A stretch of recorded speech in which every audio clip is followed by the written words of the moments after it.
Hey y'all, and welcome back. We are continuing our study on Proverbs. This is not the first video. There's some foundational videos, so you'll want to check those out if you haven't seen them.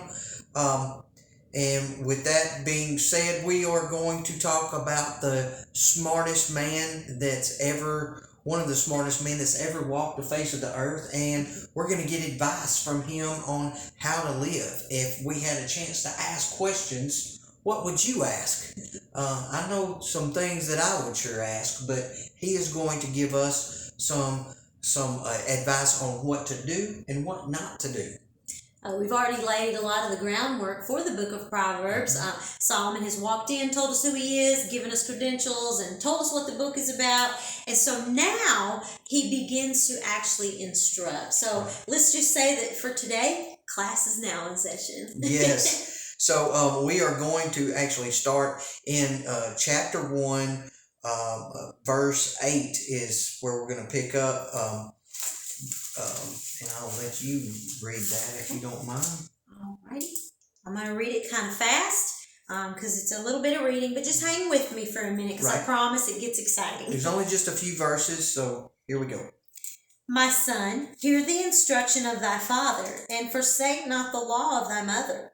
For they shall be an ornament of grace unto thy head, and chains about thy neck. My son, if sinners entice thee, consent thou not. If they say, come with us, let us lay wait for blood. Let us lurk privily for the innocent without cause. Let us swallow them up alive as the grave, and whole as those that go down into the pit. We shall find all precious substance. We shall fill our house with spoil. Cast in thy lot among us. Let us all have one purse. My son, walk not thou in the way with them. Refrain thy foot from their path. For their feet shall run to evil and make haste to shed blood. Surely in vain the net is spread in the sight of any bird, and they lay wait for their own blood and lurk privily for their own lives. So are the ways of every one that is greedy of gain, which taketh away the life of the owners thereof. So what we have here are the instructions of Solomon to his son, and also of God to his children. And just as Solomon doesn't separate his law, the law that he calls his law is the law of God. That's right. And there's no separation there. Right. Solomon is filled with wisdom, the Spirit of God. Right. So that was that is how he starts out with my son. He's taking ownership, just as God took ownership of his children, of his creation, and he's saying, my son, hear, that take in. Receive what I'm saying to you. Right. Get this inside of you. Listen to what I'm saying. And then he says, hear the instruction, which is direction and also correction. That's right. So the instruction of thy father, which is Solomon or Father God. That's right. And forsake not the law. This is actually speaking of in the Old Testament would have been the Torah. That's right. And in our lives today, it's the whole Bible, Word of God. That's right. So this is the law of thy mother. There's a scripture that says the church, the mother of us all. So we could actually say, okay, of the church. For they shall be an ornament, a decoration of grace unto thy head, and chains about thy neck.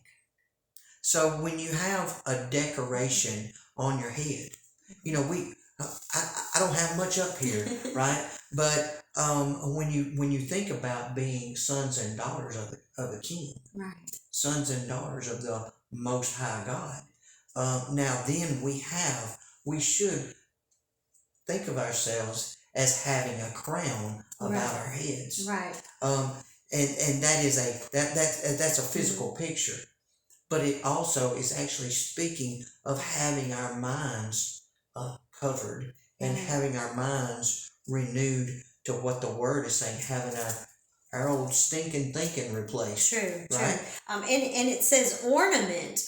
We should as Christians. We should look different. We should be adorned with this says with grace. Grace being God's riches at Christ's expense. Yes. Our thoughts should be adorned. The way we think, the way we process, the way that we interact in the world, in our thinking should be different. We should be embellished as we're out and about in the world, among each other and in our relationships. It's important. And to that point, like Tammy said, when we're out in public, when we're out and about in the world, we should look different. That's right. People should say, "There's something different about you. That's You're not from around here, are you? Right. Ever heard that?" Right. That's the kind of thing that we should be able to get. If we are getting those kind of statements from folks that we're around, that's a good thing. We might be doing something We might be doing something right. Go ahead. Well, and then he goes on about the chains about their neck. In battle in the Bible times, when a general would come back in from battle that he had won, they would adorn them with a wreath on the head and something around their neck. Right. So it was a victory. Right. A picture of the victory that they had won. So here too, we have to remember that Solomon writes in poetic imagery. We have to remember that the Hebrew language is very different. They love adjectives. They love descriptive words and descriptive sentences. So here what he's doing here, two things. Number one, as Barry said, he's taking responsibility for, and as parents, we have to take responsibility. Right. We have a responsibility. If you'll notice here, the father does the leading in the home. Right. So that's important. Children have a responsibility to hear, to embrace the teachings, the biblical teachings that are happening in the home, and then that those teachings. That instruction that they're receiving, the law that they're walking out is going to make us think different. It's going to be like a rein on the neck, guiding us. If you think of horses, mules. Yes, exactly. You gave an example of when they would guide the mules, with the reins, to take them where they wanted them to go. So if they wanted them to go left, they turn left. If they want to go right, they go right. It's the same way with what he's saying here. And I think it's very interesting that between verse 7 and then verse 8, which we're about to get into, between 7 and 9, that there is this, okay, we're going to pause here. I have a responsibility. Right. God has taken his seat of responsibility over his children. Right. But we have a responsibility over ours to hear and to instruct, to listen, to follow, to embrace. And it says that when just to back up, he says, hear the instruction and forsake not the law of thy mother. This is going all the way back to Genesis, where God set up the family order. That's right. The man, the woman, and then the children. That's right. So he is instructing his children. He said, not only do you listen to me, but you listen to your mom too. That's true. So that is a critical part. It's a foundational teaching, just stuff right in there, kind of. If you're just reading it, you kind of glaze over that. But if we're digging deep and we want to see everything that we can get out of that, this is nourishment to our spirit to True. who we are in Christ, True. because that is foundational there. Right. Another thing that is kind of sad in verse 8 there, is, in Solomon's time, he could very easily, assume that as he's speaking, in the homes, they didn't have so many, the broken homes, the brokenness. Divorce was not what it is in our world today. Solomon would have had to have a disclaimer then. And that's, if you're out there and you are a single parent, and there isn't a father or a mother in the home, it doesn't get you off the hook. Because God is always there throughout the Bible to instruct. So don't lose heart there.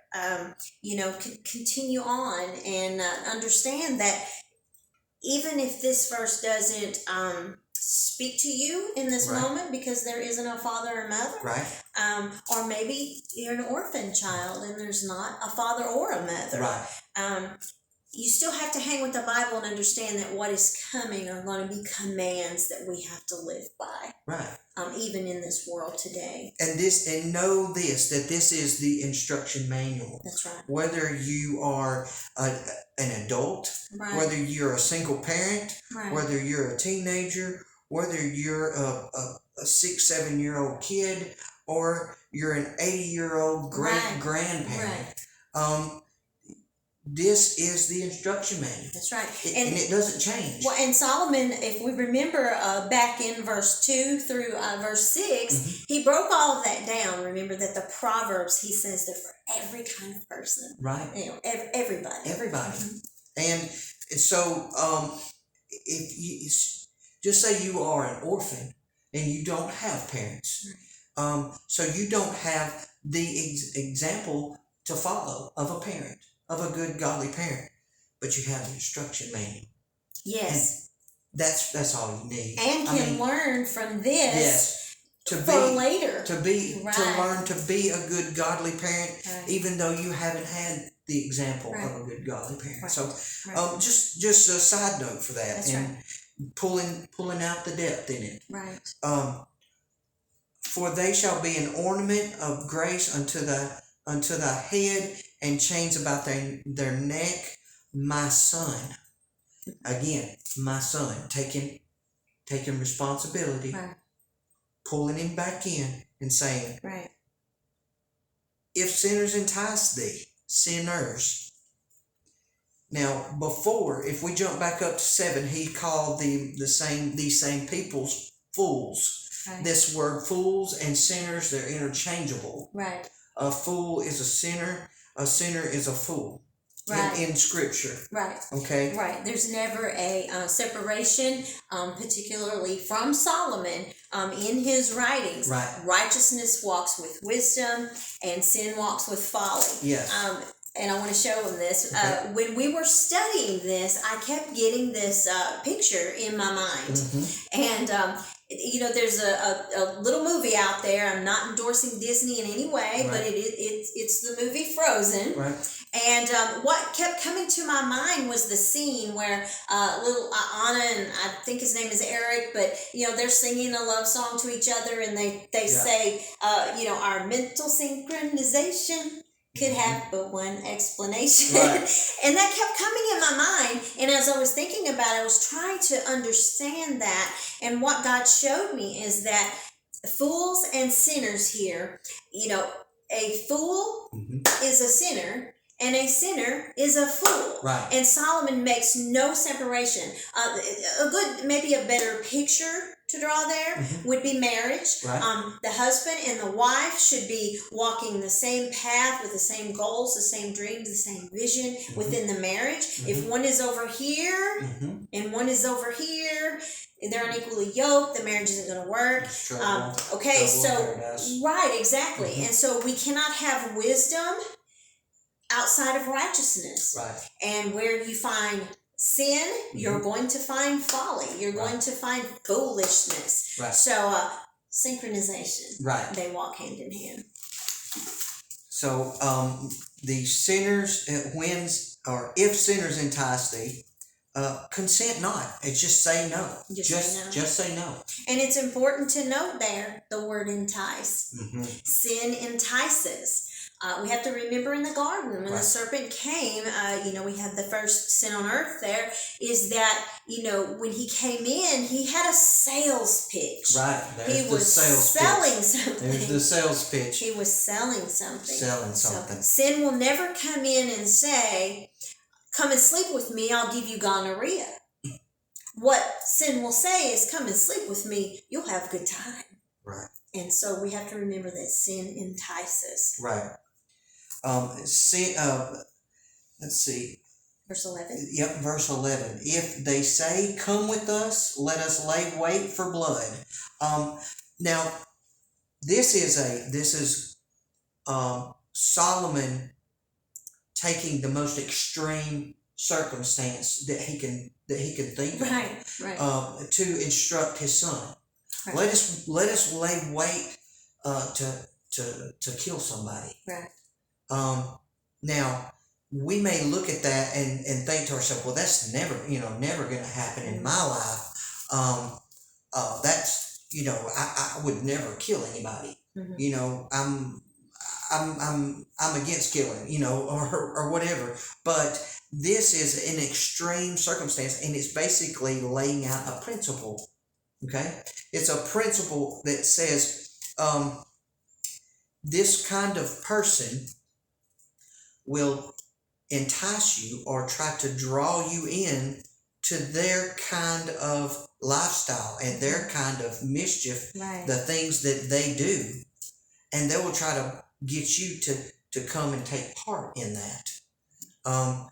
When we don't say no, I'm not into that, sorry, I'm out, and get away from them. If you hang around a person like that long enough, they will eventually slowly get you to take part in what they're doing. Right. And convince you that it's okay. Right. It's progressive. We'll see the progression. And it's very important to bring out right here that right up front, he gives them a definition. They're sinners. Right. Sinners, sin. Sin has a sales pitch. Right. Sinners have a sales pitch. Right. A wise young man once told me that a preacher and a drug dealer are a lot alike. They're both selling something. They're both selling something. And so here we're going to see the sales pitch of sin. And so it has already begun here in verse 11 with an invitation. Sin will say, come here. Remember the serpent. Right. Came to Eve subtly. Right. Came. Was a trickster. He was crafty. He was skilled. Sin is very skilled. We have to remember the evil one is behind all of it. He's very skilled. And really, the end game, the end product that he's selling is not going to be what he says he's selling. Right. He's going to be trying to bring a whole different light to the product that he wants you to believe you're buying. He is a liar and the father of. Exactly. So nothing he says is true. Exactly. So here in the invitation, there's a promise of something. There's a promise of adventure. Come with us. It'll be great. We'll have a great time. Right. So you won't be bored, and you can be one of us. Right. Come with us. Let us lay wait for blood. Let us lurk privily for the innocent without cause. Privily means lurk. To lurk is basically to lay in wait, to ambush. Let's just wait for them, and when they're not paying attention, when they're not looking, we'll knock them in the head and take what they got. Right. So sin promises adventure. Right. Let's go on. And it also promises abundance. It says in verse 13, We shall find all precious substance. We shall fill our houses with spoil. So we'll take all of their goods. That's abundance. We wanna give you. You can have all that they got. Right, right. Sin will always take you further than you want to go, and keep you longer than you want to stay. Well, sin will always promise to give you great and wondrous things. That is the sales pitch. Let's go back and catch verse 12. Okay, verse 12. Let us swallow them up alive as the grave, and whole as those that go down into the pit. This is saying we're going to devour them. We're going to completely devour them. Sin promises authority. Yes. In verse 12, we see authority. Oh, come on, let's take them down. Right. Sin will promise you authority. Remember in the garden, what did he tell Eve? What was the sales pitch? He first comes in very subtly. He's a trickster. He's a crafter. He comes in and he says, did God really say that? Right. He just knows that if you eat this fruit, you're going to become your own God. Right. So now we have authority. We have abundance. Sin has promised an adventure. And we go on in Solomon. And says in verse 14 again, Cast in thy lot among us, and let us all have one purse. This is speaking of acceptance, right? This kind of it reminds me of some gangs, how they kind of reach out to these kids on the street, maybe that don't have families or don't have a good family structure at home, and they say, come on, you can come be with one of us. We'll take care of you. So if you have a problem, we'll take care of your problem for you. We'll handle it. So basically, that's what they're saying here is you just come be one of us, and you can be one of us, and we will share everything together. As the more stuff we're able to get, the more stuff you'll have because you'll be one of us. That's right.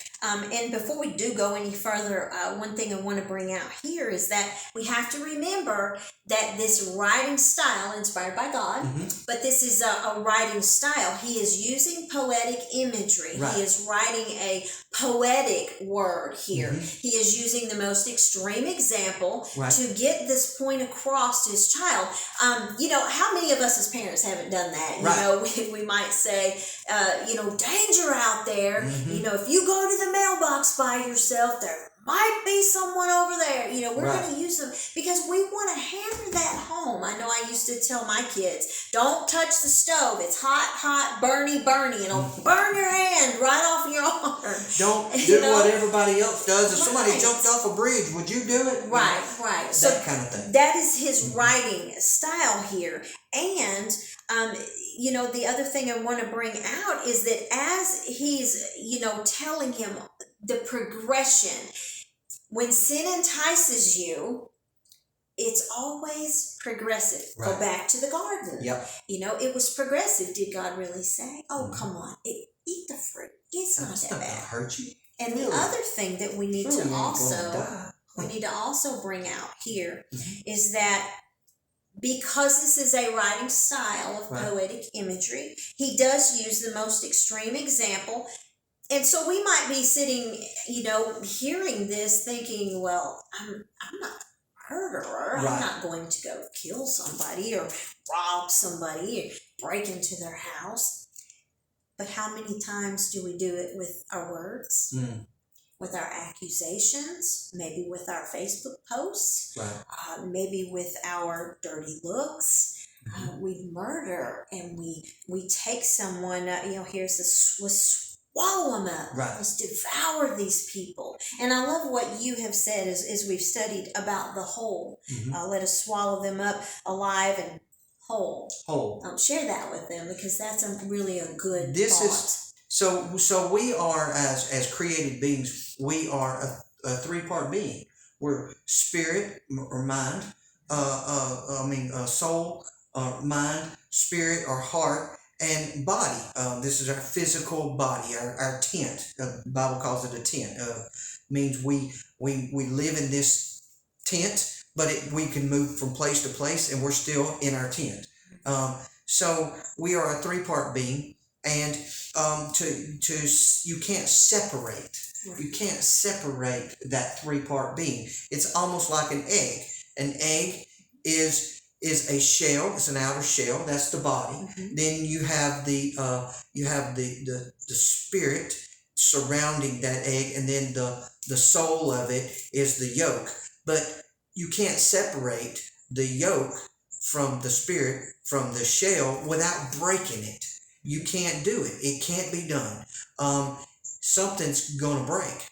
And so for us to go whole, to be whole, is to be that three-part being. Right. And this is actually says, let's devour them whole. Let's take them down, spirit, soul, and body. That's pure evil. Right. That is Satan in a nutshell. That's exactly what Satan wanted to do with mankind, because he was so jealous of them from the very beginning, beginning of creation. And is still today. Still is. Still seeking to devour us whole, to come at our mind, to come at our heart, to come at our spirit. If he can't get you one way, he'll try to get you another way. If he can't get you that way, he'll try to get you this way. But if he can get you this way, he might get you this way. But he is always coming at something. Different either angles. Your thoughts, your emotions, your spirit, your spiritual walk. He's always coming at us. And so that was important to bring that out and to recognize that though Solomon is using this imagery of how sinners will entice you to go to do the worst thing that you could possibly think of, that, we can't be hypocritical here and say that, we haven't been guilty of it. I mean, I myself, sometimes I have to say, don't say that.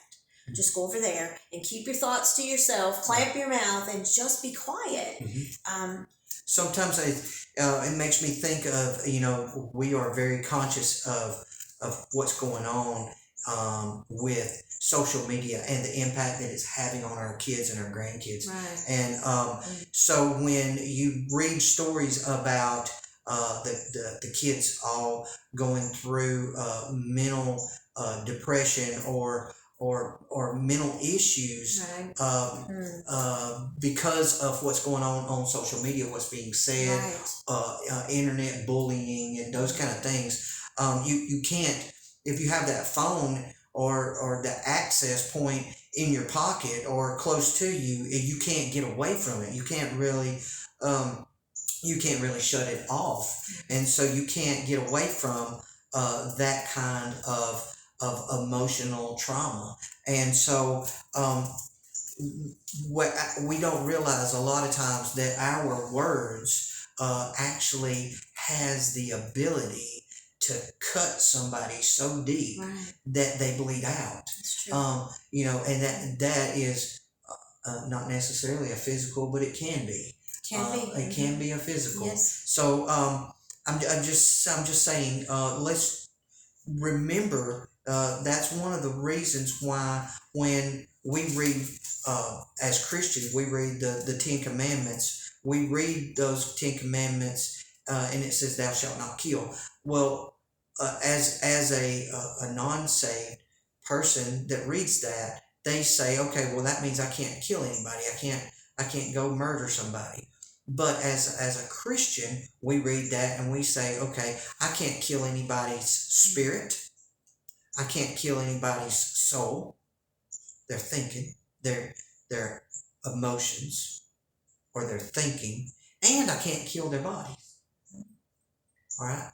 So that takes that to a deeper meaning, and I think that's partially what Jesus was saying in the New Testament, was those things that you see in the Old Testament law are really deeper principles that start in your thinking. It all starts in a sin will start in the thoughts. And we have to understand, that they are commands. Mm-hmm. It is a command. Right. It's not a suggestion. Right. It's a command from God. Mm-hmm. That we are to live. Here we see Solomon. He's saying, if sinners entice you to do these things, just say no. Just say it's no. that simple. Mm-hmm. And your friends list is going to get a lot more narrow. Right. As you consent not to this folly, Mm-hmm. this foolishness, this wickedness that he is defining here. Mm-hmm. Before we go to the next verse, Go ahead. Sin has a sales pitch. Right. It promises adventure, Mm-hmm. authority, Yep. abundance, and acceptance. Mm-hmm. And so Solomon's laid out, God has laid out for his children, just Right. as Solomon has laid out for his son, his Mm-hmm. students, and said, okay, here's what sin will entice you with. Right. All these promises. This is what it promises. But remember that the wise young man said it's selling something. Right. What's the product it's selling? What is the product? So now we go on. Okay. In verse 15, again, Solomon says, or God says, my son, walk not thou in the way of them. Refrain thy foot from their path. In other words, don't follow them. Right. Don't walk. Don't do what they do. Right. Don't go with the crowd. That's right. That's right. Right. Because I love how he says it. Don't walk with them. Mm-hmm. Don't walk with them. Stay off their path. Right. We have a very common heresy teaching. It's an error teaching that, this is my friend, this is my family. That's not what he says here. Right. And we have to remember that the Bible tells us that we as believers, as Christians, as followers of Christ, Mm-hmm. that it's a straight and narrow way. Right. So, when we first begin our Christian walk, Mm-hmm. our road may be like this and we're on this path, but as we, God narrows in his teachings. Right. And as he narrows in his teachings, people are going to start falling off, and you're going to have to say, you know what, I'm going to have to sit you over there for a minute. I'm going to have to keep walking. I can't hang out. I'm sorry, I can't come out tonight. Right. I can't go over there with you because I'm focused. Right. I'm on this straight and narrow path. So that straight and narrow path gets narrower. Right. And narrower. And that's the time that we're in now in this late hour in the world. I know there were people from years ago that I wouldn't want to be associated with at this time in my life. Maybe they would be a bad influence on me, or I might be a bad influence on them. But we have to narrow down our friends list. That reminds me of Abraham.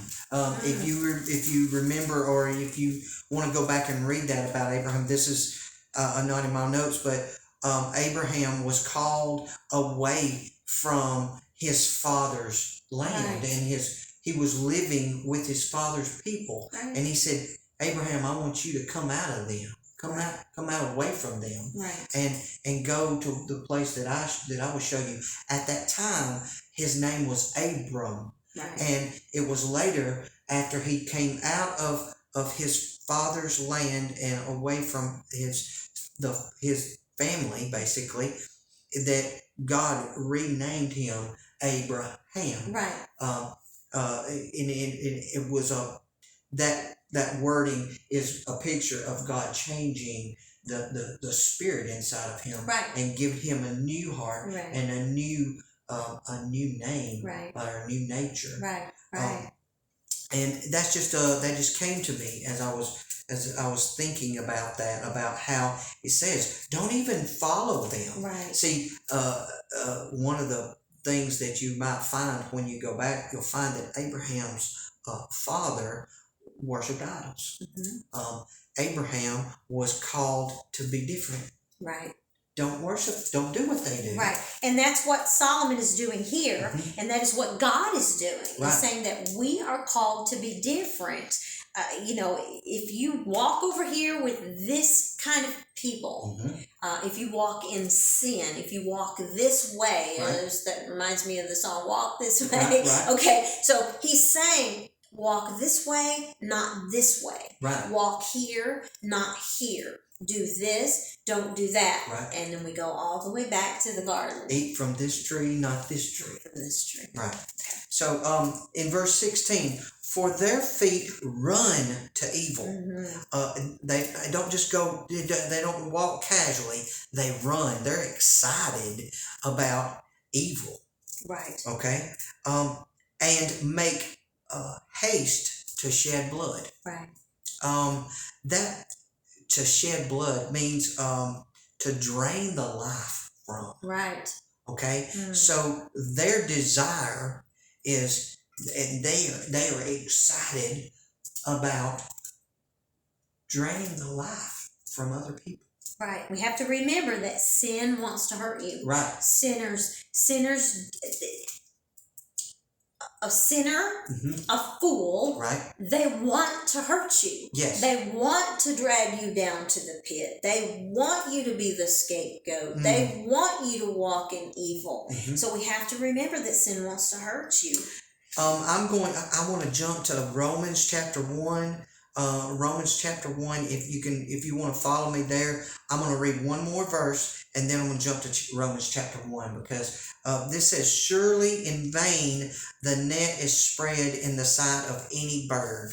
And the reason I'm wanting to read that verse and then jump to Romans chapter 1 is because this basically says that when they laid the nets out to catch these birds, the birds saw them laying out the nets. Right. They knew the nets were there. Right. But they went and were actually caught by the nets anyway. That's right. Okay? So that point is going to be picked up in Paul's writings when we're talking about these people, these sinners, fools or sinners that run toward evil, right, and desire to drain the life out of people, right, for gain. Right. Okay, right. So I want to go to Romans chapter 1, verse 20. Let's see. Romans chapter 1, verse 21, because that when they knew God, they glorified him not as God, neither were thankful, but became vain in their imaginations, and their foolish heart was darkened. Basically, it said if they had any light whatsoever in their heart, it was removed. That's what their heart was darkened. Right. Their heart was made obscure. Right. You can do the word search on that. Professing themselves to be wise, they became as fools or sinners. Same as sinners or fools. They became fools. And changed the glory of the uncorruptible God into an image like unto a corruptible man, and to birds, and to four-footed beasts, and to creeping things. Okay, so basically they became worshipers of idols. They became worshipers of money. They became worshipers of cars and things. Worshipers of the works of their own hands. They became worshipers of everything except God. Okay? Wherefore God also gave them up to uncleanliness through the lust of their own hearts, to dishonor their own bodies between themselves. This is saying that God worked with them. He wanted them to go this way, and after a period, he said, "You know what? Your choices. I'm not going to overrule your choices. You got the choice." And so I give up. So he gave up there in verse 24. He gave them up. Yep, he gave them up to their own choices. And then in verse 25, who changed the truth of God into a lie. Do we know anybody that's changed the truth of God into a lie, that says that God hasn't, that God's not real, or surely God didn't mean that. Mm-hmm. Or I want to believe this part of the Bible, but I don't want to believe that part of the Bible. Of course we do. That's the whole world as we know it today is doing that. Then for verse 26, for this cause God gave them up unto vile affections, for even their women did change the natural use into that which was against nature. So this is another, God gave them up. He said, all right, you're still making these choices. Again, we're a three-part being. We have our thoughts, we have our emotions, and then we have our actions, what we walk out. All right. So that's 1, 2. Let's keep reading. And likewise, also the men, leaving the natural use of the woman, burned in their lust one toward another, men with men, working that which is unseemly, and receiving in themselves that recompense of their error which was meet. Verse 28, and even as they did not like to retain God in their knowledge, God gave them over to a reprobate mind, to do those things which are not convenient. God gave them over. That's the third and final giving over, giving up. This is God saying, all right, you're on your own. Mm-hmm. And from there, he says, now these people they knew better. These people knew better and did it anyway. And they said, well, God's not going to do anything to me. I'm okay. I believe he's God. Verse 29, being filled with all unrighteousness. All unrighteousness. That right there, you could stop right there and just say, okay, that's it. You're filled with all unrighteousness. There's nothing unrighteous that you're not full of. Mm-hmm. Fornication, wickedness. Wickedness is evil, pure evil. Covetousness, maliciousness. Maliciousness means they want to harm you. They want to kill you. They want to destroy you. Full of envy, murder, debate, deceit, malignity. What's malignity mean? To have no remorse. To have no remorse. And whisperers, backbiters, haters of God, despiteful, proud, boasters, inventors of evil things, disobedient to parents, without understanding, covenant breakers. That means your word doesn't mean anything. If you give somebody your word, or if you say something, people automatically know that it's probably the opposite. Right. That's basically what that means. And without the natural affections, they don't have a natural affection for themselves, for children, for other people. These are people that and they may be people that pretend. True. They're probably good pretenders. Without natural use of a natural affection, implacable. What's that word mean? Do you remember implacable? Implacable. It means that they don't care. They don't care to learn to do any different, to be better. Okay. Unmerciful, without mercy. Right. All right. Who, knowing the judgment of God, that they which commit such things are worthy of death, not only do them, but they take pleasure or have pleasure in watching others or seeing others do them, teaching others to do them. This right here is the same thing. It's saying the same thing in different words as the Proverbs. And the last verse there brings us right back to verse 17. Mm-hmm. Here it is. They know what they're doing. We have to remember that, so often we think, well, they just don't really know right from wrong. But that's not what the Bible says. Right. It says sinners and fools know. You know, they're the same. They walk in synchronization, wickedness and folly, and they know what they're doing.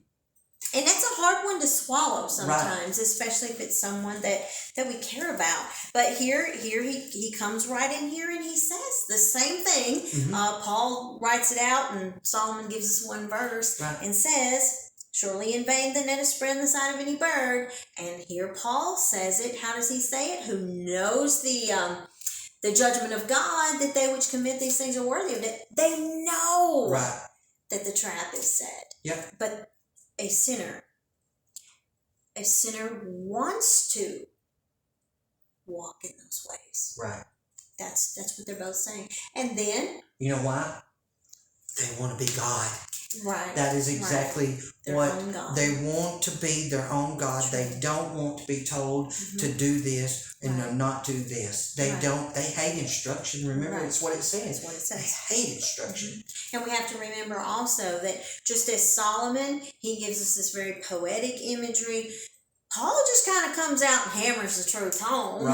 And then we have Jesus came on the scene, and he said, you know, we like to think of this Jesus who was so precious and sweet with this little baby sheep. And there wasn't very meek and mild, tender, gentle. There is that part of Jesus Christ. But there was this Jesus who came on the scene swinging a rod and saying, you know, you're hypocrites and you're vipers and you're whitewashed tombs full of dead men's bones. And so we have to understand that they are all saying the same thing from Genesis to Revelation to maps. I like to say it that way. We have the same truth being taught. And the main thing that we want to say about that is, too much that is given, much is required. All right. So these people that he was so upset with were the ones that knew the most about the law, about what he wants. So Christians, this is important. Better read. Better read your instruction manual. And better know how you're walking, and how to just say no, and how to walk the path and not follow the crowd. That's right. Okay. On verse 18. I gotta get back there. I'm still over in Romans. All right. It says, and they lay wait for their own blood. They lurk privily for their own lives. You know, again, we're seeing the progression here. But now what we're seeing is the progression of what the product of sin is. You know, remember we had the sales pitch. Sin will promise adventure. It'll promise authority. It'll promise abundance and acceptance. But now we come back, and Solomon is giving us sin's product. What will you really get? What is the price tag? What will it cost you? In verse 16, we see that, you know, sin will cost us slavery. We'll become a slave to sin. In verse 17, we see that, you know, it's stupidity. Sin will make you look stupid, and it will make you stupid. Sin is stupid. Why? Because they know what's going to happen. They're not going to get away with it. They know the consequences. We cannot get away with sin. I want to say this. We have to understand. The Bible says everything that we hide, God, that is wrongful, God will expose it. He will pull your pants down publicly. He will expose every rotten, dirty deed, every lie. I don't care if you said it 10 years ago and he hasn't caught up with you yet. You just wait. He's going to catch up with you. What's done in the dark will be brought to the light. And so we have to understand that that's what Solomon is telling his son, his student, and this is what God is telling us through the book of Proverbs. You cannot get away with sin. Exactly. We cannot. I cannot get away with sin. I have to understand that when I go against God's commands, they're not suggestions. When I go against his commands, he's going to catch up with me. So in verse 18, they lay wait for their own blood. They lurk privily for their own lives. So what this is saying is, if you are part of their gang, part of their clique, part of their group, that they're doing these things to other people, that they are laying in wait to attack them, to destroy them, to take what they have. Eventually they will turn on you. That's right. And they will do those things. That's right. To you. That's and, right. And you should expect that. Expect it. And I want to add there, it might be a friend, it might be a family member. So this isn't just someone far out here in relation. Some of us are in situationships right now. Right. That we need to walk away from. And it might be someone very close to us. Right. And you know, we know that when someone is faced with penalty, maybe they get pulled over and they have something that they shouldn't in their car. And the police, a lot of times they will take you to jail, or they'll give you an option. Now, if you can tell me where you got this, right, and give me a name, I'm gonna let you go with a little slap on the wrist. Now, these kind of folks, what it's saying is that's what they'll do, and they don't have no problem doing it because it's in them already. That's the kind of people they really are. That's right. And what you got to understand is when you're dealing with these kind of people, you better be expected to be dealt with that way. Well, sin will always look for a scapegoat. Always. Because it's not going to take the credit for the sin itself. It doesn't want to slap on the wrist. Somebody else. Jack of their jaws. Right. They're always going to look for a scapegoat. Exactly.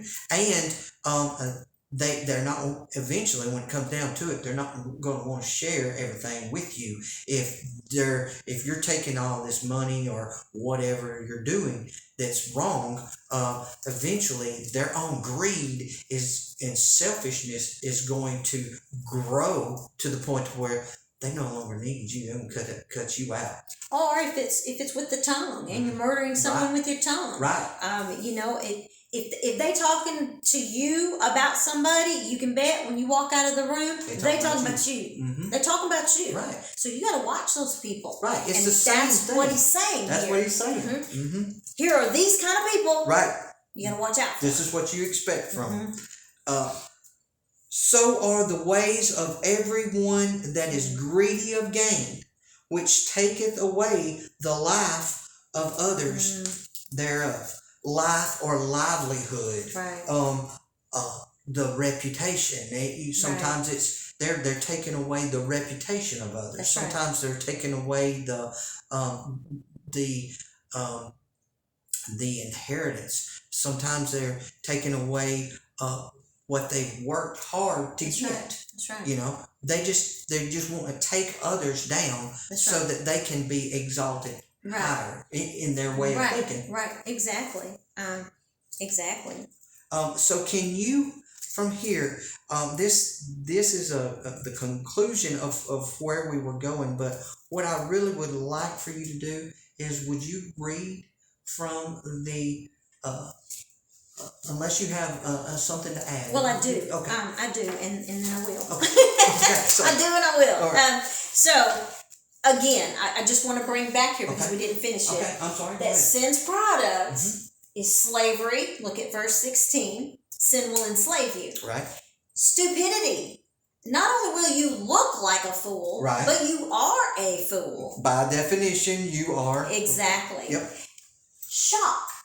Not only will you shock others, but you're going to be shocked. Right. Because what's about to happen, and then we conclude that in verse 19, is that sin will always bring sorrow, will always bring devastation. Right. Again, we cannot get away with it. We cannot, and we have to understand those things, that when we go in, whether it's to kick a door in and do a home invasion and steal everything somebody's got, or maybe it's just reaching in the cash register and taking a couple dollars for a soda that you want, or if it's just I don't like this person, so I'm going to say every rotten dirty lie I can think of to destroy them, because their character. Other people like them. Right. So I got to make sure nobody does. Right. So it's murderous. It's malignant. It's vicious. It's malicious. And that's the poetic imagery he's giving to his son here. Exactly. And this is what Father God is saying to us as his children. Right. He's saying, my child, don't be with these kind of people. Right. Don't be married to them. Don't be friends with them. Get away from them. If you work with them, stay out of the break room, because when you go to lunch with them, I'm telling you, he's saying it will end in your destruction. Right. And we have to understand that, he's saying there's danger out there. Yeah. Not just Solomon to his child, but this is God. God is saying to us, my child, there's danger out there. I used to tell my kids, don't go anywhere pink. So don't go anywhere pink. Right. Don't be stupid. Don't be slave. Don't be a slave to sin. Right. It's going to shock you. It's going to bring sorrow to you. It's going to bring your destruction. Right. Danger, Will Robinson. Danger. You know that? There you go. Yes, I do. I'm dating myself, but that is what I thought of when you said danger. Yes. So, you asked me to read it? Yes. Okay.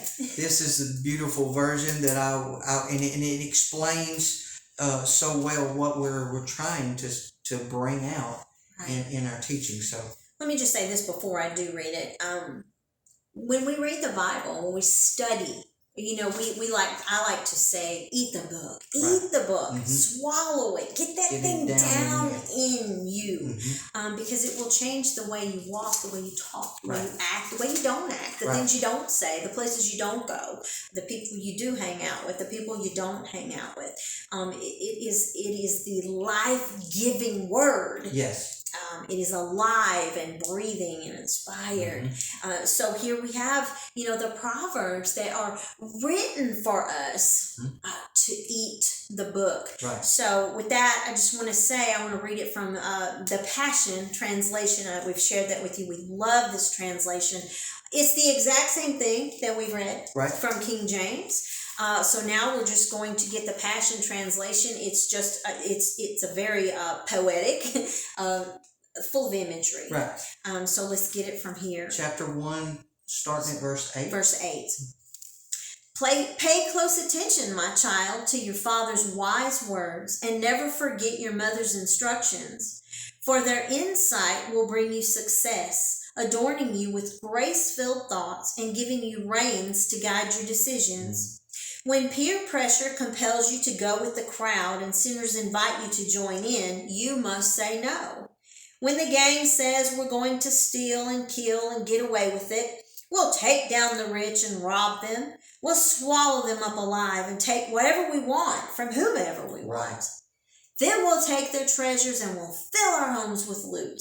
So come on now, join us. Take your chance with us. We'll divide up all we get, and we'll each end up with a big bag of cash. My son, refuse to go with them and stay far away from them, for crime is their way of life and bloodshed their specialty. To be aware of their snare is the best way of escape. I want to read that again. To be aware of their snare is the best way of escape. Parents, prevention. Yes. Teach your children to prevent them from falling in the trap. It's a whole lot easier than the other way. That's right. For crime is the way of life and bloodshed their specialty. To be aware of their snare is the best way of escape. They'll resort to murder to steal their victims' assets, but eventually it will be their own lives that are ambushed. I'm going to read that one again. Eventually, it will be their own lives that are ambushed. In their ungodly disrespect for God, they bring destruction on their own lives. Who would want somebody like that in their back pocket? But how many of us have people like that in our back pocket? Right. How many of us are people?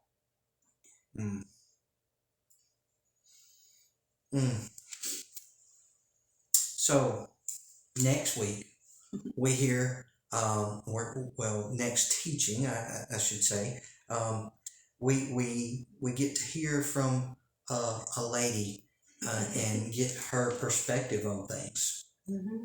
And she comes in soft, but ooh, she gets vicious. Don't want to make her mad. I'm just vicious. going to say that. Nobody likes to make a lady mad.